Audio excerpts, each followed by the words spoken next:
একটি মেয়ে তার খোঁজের সাথীকে খুঁজতে একটি তলোয়ার দিয়ে আকাশে উড়ছিল, কিন্তু হঠাৎ করেই তলোয়ারটির শক্তি ফুরিয়ে যায়, ফলে সে সোজা আকাশ থেকে নিচে পড়ে যায়। একই সময়ে একটি ছেলে কিছু হত্যাকারীর দ্বারা তাড়া খাচ্ছিল। এটি দেখে মেয়েটি সঙ্গে সঙ্গে নিজের হাতে সব বুলেট ঠেকিয়ে দেয় এবং মুহূর্তের মধ্যে সব হত্যাকারীদের হাজার হাজার মাইল দূরে ফেলে দেয়। সেই সময় মেয়েটি সঙ্গে সঙ্গেই বুঝতে পারে যে ছেলেটি ভীষণভাবে অসুস্থ এবং সে দাবি করে যে সে তাকে সুস্থ করে তুলতে পারে, তবে একটি শর্তে, ছেলেটিকে তাকে বিয়ে করতে হবে।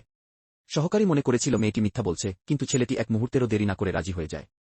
মেয়েটি এতটাই উচ্ছ্বসিত হয় যে সে ছেলেটিকে কোলে তুলে নেয় এবং সরাসরি বিয়ের ছবি তুলতে ও বিয়ের সার্টিফিকেট নিতে নিয়ে যায়। বাড়ি ফেরার পর মেয়েটি একটি রহস্যময় ওষুধ বের করে এবং ছেলেটিকে দিতে চায়।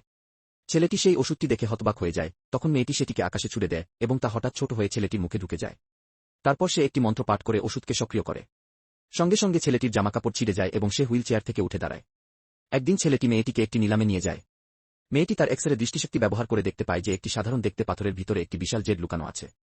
সে সঙ্গে সঙ্গে $100 মিলিয়ন বিট করে। লোকজন তার উপর হাসাহাসি করে, কারণ তারা ভাবে সে একটুখানি পাথরের জন্য এত টাকা ব্যয় করেছে। কিন্তু মেয়েটি নির্ভীকভাবে জানায় যে সে এখানেই পাথরটি কেটে দেখাবে।